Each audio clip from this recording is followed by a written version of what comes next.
हिम्मत मत खोना, अभी बहुत आगे जाना है। हिम्मत मत खोना, अभी बहुत आगे जाना है। जिन्होंने कहा था तेरे बस का नहीं, उन्हें भी करके दिखाना है। जय हिंद मेरे प्यारे बच्चों और मेरे जवानों। आज फिर से हम लेकर हाजिर हैं 10th क्लास हिंदी गदखंड पाठ 8। जित जित मैं निखरत हूँ, जित जित मैं निखरत हूँ। तो बाबू जो लेखक है उनका नाम है पंडित बिरजू महाराज। पंडित बिरजू महाराज ने अपने ही बारे में लिखा हुआ है। ठीक है, तो इनके बारे में जान लेते हैं। तो बाबू हम जान लेते हैं पंडित बिरजू महाराज का जो जन्म हुआ था कब हुआ था। 4 फरवरी 1938 ईस्वी को हुआ था। कब हुआ था? 4 फरवरी 1938 ईस्वी को। मृत्यु कब हुआ था? 17 जनवरी 2022 ईस्वी को। 17 जनवरी 2022 अभी तत्काल में इनका मृत्यु हुआ है 17 जनवरी 2022 को। ठीक है, आगे जानते हैं पंडित बिरजू महाराज के बारे में। लेखक परिचय। इनका जन्म 4 फरवरी 1938 में हुआ था। वे घर में आखिरी संतान थे। इनके पिता प्रसिद्ध कलाकार थे। पिता के संध्या में बचपन में कला के क्षेत्र में कदम बढ़ाए, लेकिन कुछ दिनों के पश्चात बचपन में ही पिता का साया छूट गया होगा यहाँ पे। मतलब कह रहा है कि पिता के देख रेख में ही इन्होंने कला के क्षेत्र में अपना कदम रखा। ठीक है, कुछ दिनों बाद ही, अभी बचपन में ही, तभी छोटे ही थे, तब तक इनके पिता की क्या हो गई? मृत्यु हो गई। कठिनाइयों का सामना करते हुए आगे माँ का साथ मिलता रहा। अब भाई जिसके पापा नहीं बचपन में ही, वो तो समझिए कि अनाथ के बराबर है। साया उठ गया सर पे से। ठीक है, ये पिता को अपना गुरु मानते थे। माँ का बहुत साथ मिला। ये किसको गुरु मानते थे? अपने पिता को गुरु मानते थे। ठीक है, पंडित बिरजू महाराज के बारे में आगे हम लोग जानेंगे फिर। ठीक है, सारांश भी है। आइए, प्रस्तुत पाठ जित जित मैं निखरत हूं में साक्षात्कार के माध्यम से पंडित बिरजू महाराज की जीवनी, उनका कला प्रेम तथा नृत्य कला के क्षेत्र में उनकी महान उपलब्धि पर प्रकाश डाला है। पंडित बिरजू महाराज जो थे वो अपने ही बारे में उन्होंने लिख के डाला हुआ है। ठीक है, ये उनकी जीवनी है जो जित जित मैं निखरत हूं। बिरजू महाराज का जन्म 4 फरवरी 1938 ईस्वी को लखनऊ के जफरीन अस्पताल में हुआ था। कहाँ हुआ था? लखनऊ के जफरीन अस्पताल में। लखनऊ में इनका जन्म हुआ था, याद रखेंगे। ये अपने माता पिता के अंतिम संतान थे। इनका जन्म 3 बहनों के लंबे अंतराल के बाद हुआ, मतलब 3 बहन 3 से बड़ी। इनका जन्म के समय इनके माता की उम्र 28 वर्ष के करीब थी तथा बड़ी बहन 15 साल की थी। अब सोच सकते हैं, जब बड़ी बहन 15 साल की होगी तो माँ जब बनी होंगी, उनकी माँ तो 15 साल की उम्र में बनी होंगी, इतनी कम उम्र में। इनके पिता प्रख्यात नर्तक थे मतलब डांसर थे, डांस करते थे। इन्हें नृत्य कला विरासत में मिली थी। नृत्य कला कहाँ मिली थी? विरासत में। ये अपने पिताजी के साथ रामपुर के नवाब के दरबार में नृत्य कार्यक्रम में जाया करते थे। कहाँ पे जाया करते थे? रामपुर के नवाब के दरबार में। ठीक है, किसके साथ? अपने पिताजी के साथ। 6 साल के उम्र में भी बिरजू जी नवाब साहब के प्रिय हो गए। भाई 6 साल के जब रहले तो नवाब साहब के क्या कहले भाई? प्रिय हो गए, बहुत माने लगल के नवाब साहब। इसलिए इन्हें अपने पिता के साथ वहां जाना पड़ता था तथा नाचना पड़ता था। इतनी कम उम्र में ही इनकी तनख्वाह निश्चित कर दी गई थी। इस नौकरी से छुट्टी पाने की इच्छा प्रकट की तो नवाब साहब ने फरमान जारी कर दिया, यदि लड़का नहीं रहेगा तो पिता को भी नौकरी से हटा दिया जाएगा। भाई कहा कि भाई हम नहीं करेंगे, तो उसको बोला गया कि पिताजी नहीं रहेंगे तो भी नहीं करेगा। ये कौन सी बात हो गई? इस आदेश से पिताजी ने खुश होकर हनुमान जी का प्रसाद है। इसे पिताजी खुश हो गए, भाई बबुआ का चलते हमार नौकरी बा, हनुमान जी के प्रसाद चढ़े। ठीक बा उनके पिताजी। तथा मिठाइयाँ भी बांटी। बिरजू महाराज कहते हैं कि उन्हें नृत्य कला की तालीम कुछ क्लास में कुछ लोगों द्वारा कहते सुनते तथा देखकर सीखा। इसके साथ ही जहां जहां पिताजी जाते थे उनके साथ जाया करता था और कार्यक्रम में भाग लेता था। पिता की मृत्यु 54 साल की उम्र में लू लगने के कारण हो गई। लू जो गर्मी में लगता है लू, उसी कारण उनकी मृत्यु हुई थी।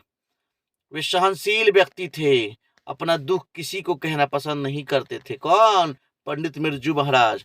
वे अति प्रिय व्यक्ति थे। पिता की मृत्यु के बाद माँ को दुखी देखकर उदास रहने लगे। भाई किसी के पिता मरे तो माँ को देख के तो उदास हो गए ही क्योंकि उनके मरते ही खराब दिन शुरू हो गए। भोजन वस्त्र का घोर अभाव हो गया। शंभू चाचा के शौकिया मियाज के कारण कर्ज में डूब गए। वे चाचा थे शंभू चाचा, और शौकिया मियाज रहे भाई। अब शौक में डूबा रहा तो पैसे तो खर्चा होबे करी, तो काची में गए कर्ज में डूब। उसी समय चाचा जी को 2 बच्चों की मृत्यु हो गई। चाचा जी के 2 बच्चे क्या हुए? टे बोल गए, मतलब मर गए। बच्चों की इस मृत्यु से हताश होकर वे अम्मा को डाइन कहने लगे। अम्मा को क्या कहने लगे? मतलब इनके बिरजू महाराज को क्या कहने लगे? डाइन के तेही कोइले भाई डाइन हुई सब मर गई हमारे दोनों लड़का, बुझल? डाइन कहने लगे। इसलिए मैं माँ को लेकर नेपाल चला गया। कहाँ लेके चले गए? नेपाल। इसके बाद मुजफ्फरपुर गया। फिर अम्मा बास बरेली इसलिए ले गई क्योंकि वहां नाचेगा तो इनाम मिलेगा। ऐसी हालत में आर्यनगर में 50 रुपये के 2 ट्यूशन की, 50 रुपये 2 ट्यूशन। इस प्रकार 50 रुपये, 50 उस टाइम था ट्यूशन का दाम, अभी ज्यादा कितना बढ़ा है? 100 रुपये बढ़ा है। ये कौन सा फी है जी? इस प्रकार 50 रुपये में काम करके किसी तरह पढ़ता रहा। सीताराम नाम लड़के को डांस सिखाता। सीताराम नामक लड़के को क्या सिखाते थे? डांस सिखाते थे। कौन? बिरजू महाराज। वह उन्हें पढ़ा देता था। अर्थाभाव में ठीक ढंग से पढ़ाई नहीं हो पाई, पढ़ाई उतना अच्छा से नहीं हो पाई। नौकरी भी नहीं मिलती थी। पिताजी के समय से ही चाचा जी अलग रहते थे। दादी के साथ उनका अच्छा व्यवहार नहीं था। 14 साल की उम्र में पुनः लखनऊ आ गया और कपिला जी के सहयोग से संगीत भारती में काम करना आरंभ किया। फिर उन्होंने क्या, वो कहाँ गए? लखनऊ आ गए। और किसके सहयोग से काम किया? कपिला जी के सहयोग से। याद रखिएगा, कहाँ काम किया? संगीत भारती में। को ऑब्जेक्टिव में क्वेश्चन आएगा। वहां निर्मला जी से मुलाकात हुई। किससे मुलाकात हुई? निर्मला जी से। उन्होंने कथक डांस करने की सलाह दी। मैंने नौकरी छोड़कर भारतीय कला मंदिर में क्लास करने लगा। ये नौकरी छोड़ के कहाँ करने क्लास करने लगे? भारतीय कला मंदिर में। वहां पूरे मन से तालीम सीखी। तालीम मतलब भाई शिक्षा जो थी उन्होंने एकदम तालीम जो ली, शिक्षा ली एकदम मन से। मेरी तालीम देखकर महाराज की तरफ वहां की लड़कियां आकर्षित होने लगी। ये तालीम देखकर पंडित बिरजू महाराज की तरफ क्या हो गई? लड़की बड़ी अच्छा डांस करता है, बड़ी अच्छा कैसे करता है। All Bengal music conference Calcutta के नाच मेरे भाग्योदय की। जब कलकत्ता हो गए, नाचे, डांस किए म्यूजिक कॉन्फ्रेंस में, तो उनका भाग का उदय वहीं से हो गया। वहां काफी प्रशंसा मिली। तमाम अखबारों ने मेरे कार्यक्रम की प्रशंसा की। ईश्वर की कृपा से कलकत्ता, बंबई, मद्रास सभी जगह मेरी इज्जत होने लगी। वाह वाह, अब ये इनकी इज्जत खूब होने लगी। बस समझ रहे हैं ना? 27 साल की उम्र में संगीत नाटक अकादमी अवार्ड मिला। मैं जर्मनी, कब मिला? 27 साल की उम्र में क्या मिला? संगीत नाटक अकादमी अवार्ड। याद रखेंगे। मैं Germany, Japan, Hong Kong, Laos, Burma की यात्रा की, लेकिन एक बार अमेरिका में 2-4 जगह कार्यक्रम प्रस्तुत किया। अमेरिका में इन्होंने अपना कार्यक्रम दिखाया भाई। एक जगह वहां हाफते हुए एक आदमी ने मेरे पास आया। एक जगह गए थे, एक आदमी आया हाफते हुए। मैंने कहा मेरे साथ फोटो खींचना है, क्या तुम्हें? Yes yes. अब लड़का बेहाल हो गया और बोला कि भाई मुझे आपके साथ फोटो खिंचवाना है। तो इन्होंने क्या कहा? Yes yes. अब लड़का खुश हो गया, इतना बेहाल हो गया कि भाई खुशी के मारे फोटो खिंचवा लिया, फोटो खिंचवा लिया, खुश हो गया, बेहाल हो गया।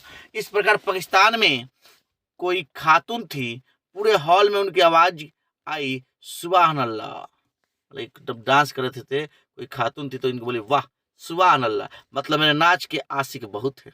इनको लगा वाह हम तो बहुत बढ़िया डांस करता नहीं हो, अब तो हिलावत नहीं, यूपी हिलावत नहीं, बिहार हिलावत नहीं, सब हिला रहे थे, पूरा देशों हिलावत नहीं। मेरे आशिक भी हैं। बिरजू महाराज कहते हैं मुझे ऊंचाई तक ले जाने में अम्मा का बहुत बड़ा हाथ है। बहुत बड़े अच्छे कलाकार थे भाई। वहीं बुजुर्गों की तारीफ करके मुझे उत्साहित करती थी। अपने बुजुर्गों की कहती थी भाई तार दादाजी हैं कोई नहीं, तार पापा जी हैं कोई नहीं, पिताजी हैं कहीं तो बहुत उत्साह होता है ऐसे। वही वाकई में एक गुरु और माँ थे। इनकी माँ ही जो थी वो गुरु भी थी और क्या थी, माँ भी थी। आगे बढ़े, नेक्स्ट क्वेश्चन। क्वेश्चन की तरफ आ जा बाबू। शुरू करते हैं क्वेश्चन खड़ाखट दम दशहरा में खड़ा कर सारा वीडियो देख जा, हम स्कूल की छुट्टी बा। नेक्स्ट क्वेश्चन, पंडित बिरजू महाराज किस कला से संबंधित है? नाट्य कला से, नृत्य कला से, संगीत कला से, चित्रकला से? कहां से संबंधित है बाबू? नृत्य कला से संबंधित है। तो ए का क्या होगा? B is correct answer. नृत्य कला से याद रखेंगे। बिरजू महाराज किस घराने से आते हैं? लखनऊ, दरभंगा, जयपुर, कानपुर? क्या होगा बाबू? लखनऊ घराने से आते हैं। 2 का ए आंसर होगा, याद रखेंगे। जिजित मैं निखरत हूं किस विद्या की रचना है? कैसी विद्या की रचना है? व्यक्ति चित्र है, निबंध है, आत्मकथा है, साक्षात्कार है। साक्षात्कार मतलब इंटरव्यू जो इसको बोलते हैं। तो क्या आंसर होगा बाबू? साक्षात्कार है, ये इंटरव्यू ही इनका हुआ है। आगे नेक्स्ट क्वेश्चन, बिरजू महाराज के बाबूजी हनुमान जी का प्रसाद, बिरजू महाराज के बाबूजी हनुमान जी का प्रसाद क्यों मांगे थे, नहीं क्यों बांटे थे? बांटे होगा वहां पे। नौकरी मिलने हेतु, नौकरी छूटने हेतु, नृत्य में सफलता हेतु, बालक के स्वस्थ हेतु? क्या होगा? नौकरी छूटने हेतु, बी इज करेक्ट आंसर। जब उन्होंने बोला था ना कि भाई आपको जब बच्चा को रखा जाएगा, जब बच्चा रहेगा तभी आपको रखा जाएगा, नहीं तो आपको निकाल दिया जाएगा। तो इसी की खुशी में उन्होंने क्या बांटा था? प्रसाद बांटा था। आगे नेक्स्ट क्वेश्चन, बिरजू महाराज का जन्म हुआ था शुक्रवार के बसंत पंचमी के दिन, शुक्रवार के बसंत पंचमी के एक दिन पहले, शुक्रवार बसंत पंचमी के एक दिन बाद, शुक्रवार बसंत पंचमी के 2 दिन बाद? कब हुआ था भाई? शुक्रवार बसंत पंचमी के एक दिन पहले हुआ था। तो B is correct answer. Clear है? नेक्स्ट क्वेश्चन, कितने वर्ष की उम्र में बिरजू महाराज नवाब साहब को पसंद आ गए थे? 4 साल, 5 साल, 6 साल, 7 साल? क्या होगा? 6 साल की उम्र में नवाब साहब को पसंद आ गए थे। नेक्स्ट क्वेश्चन, दिल्ली में हिंदुस्तानी डांस म्यूजिकल किनका था? निर्मला जी का, बिमला जी का, श्यामा जी का, प्रतिभा जी का? भाई निर्मला जी से मिले तो निर्मला जी का था। ठीक है, आगे बढ़ते हैं नेक्स्ट क्वेश्चन की तरफ। खटाखट क्वेश्चन करते हैं बाबू, एकदम टेंशन ले काम नहीं किया, एकदम हिंदी खत्म हो गया बा। बाबूजी की मृत्यु के समय बिरजू महाराज जी की उम्र क्या थी? 9 साल, 10 साल, 6 साल, 9.5 साल? कितनी थी? 9.5 साल। D is correct answer. जब पिताजी की मृत्यु हुई थी तो बिरजू महाराज मात्र 9.5 साल के थे। आगे, बिरजू महाराज, बिरजू वहां पे की शादी कितने वर्ष की उम्र में हुई थी? 18 साल, 19 साल, 20 साल, 21 साल? क्या होगा बाबू? 18 साल की उम्र में उनकी शादी हो गई थी। नेक्स्ट क्वेश्चन की तरफ बढ़ते हैं। बाबूजी के साथ बिरजू महाराज का आखिरी प्रोग्राम कहाँ था? मैनपुरी में, इंद्रपुरी में, देवपुरी में, जनकपुरी में? क्या होगा बाबू? मैनपुरी में। आखिरी प्रोग्राम बाबूजी के साथ कहा था? मैनपुरी में। नेक्स्ट क्वेश्चन, आखिरी प्रोग्राम के साथ बिरजू महाराज के बाबूजी कितने साल के थे? 53 साल, 54 साल, 55 साल, 56 साल? क्या होगा? 54 साल के थे पिताजी उनकी जब मृत्यु होने वाली थी। तो आगे बढ़ते हैं नेक्स्ट क्वेश्चन, बिरजू महाराज किसके पर्यवाची बन गए? राजस्थान नृत्य के, शास्त्रीय संगीत के, कथक के, भांगड़ा के? किसके बने भाई? कथक के। इसके कथक में एकदम बिजोड़ थे वो। नेक्स्ट क्वेश्चन, बिरजू महाराज को तालीम किनसे मिली थी? माताजी से, पिताजी से, पड़ोसी से, मित्र से? किससे मिली थी बाबू? पिताजी से मिली थी तालीम। पिताजी को गुरु मानते थे, बाद में माँ का मानने लगे। आगे बढ़ते हैं, रश्मि भाजपेयी संपादक है नटरंग पत्रिका की, रंगकर्म पत्रिका की, नटराज पत्रिका के, रंगमंच पत्रिका के? मतलब ये संपादक जो थे रश्मि भाजपेयी किसके संपादक थे? तो 14 का जो होगा नटरंग पत्रिका के संपादक थे। A is correct answer. Next question की तरफ बढ़ते हुए हम लोग, क्वेश्चन नंबर 15, बिरजू महाराज ने गंडा बांधने पर बाबूजी को गुरु दक्षिणा के रूप में कितनी राशि अर्पित की? 200 रुपये, 300 रुपये, 400 रुपये, 500 रुपये। कितने रुपए अर्पित की? 500 रुपये अर्पित की। ठीक है, याद रखेंगे। तो बाबू नेक्स्ट क्वेश्चन की तरफ बढ़ते हैं हम लोग। क्वेश्चन नंबर 16 क्वेश्चन है, बिरजू महाराज की शिष्या है। बिरजू महाराज की शिष्या है। पहला ऑप्शन है रेशमी वाजपेयी, दूसरा है रश्मि वाजपेयी, तीसरा है रेशमा वाजपेयी और चौथा है कल्पना वाजपेयी। तो क्या होगा बाबू? बी होगा, Rashmi Vajpayee. B is correct answer. B is correct answer. Birju Maharaj को संगीत नाटक अकादमी होगा अवार्ड कब मिला? 27 साल की उम्र में, 31 साल की उम्र में, 29 साल की उम्र में, 30 साल की उम्र में। कब मिला था? 27 साल के उम्र में। नेक्स्ट क्वेश्चन, बिरजू महाराज के शागिर्द हैं शाश्वती, भानुमति, सरस्वती, स्वाति। क्या होगा? शाश्वती। बिरजू महाराज के शागिर्द कौन है? सरस्वती थी। नेक्स्ट क्वेश्चन, गंडा बांधना का अर्थ है, क्या अर्थ था? ये दिया हुआ है, दीक्षित करना, दक्षिणा देना, सूता बांधना, गोद लेना। क्या होगा? दीक्षित करना। सॉरी, दीक्षित करना। क्या होगा? दीक्षित करना। लास्ट क्वेश्चन मेरे बाबू, रश्मि वाजपेयी है नृत्यांगना, अभिनेत्री, गायिका, कवित्री। कौन है? नृत्यांगना है। ए इज करेक्ट आंसर। तो ज्यादा से ज्यादा लाइक करा, कमेंट करा, शेयर करा।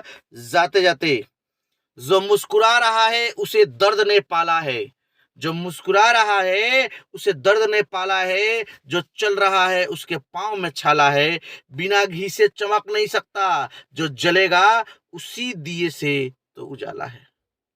जय हिंद, जय भारत मेरे प्यारे बच्चों। लाइक कमेंट शेयर करना ना भूलें। वंदे मातरम, इनकलाब जिंदाबाद।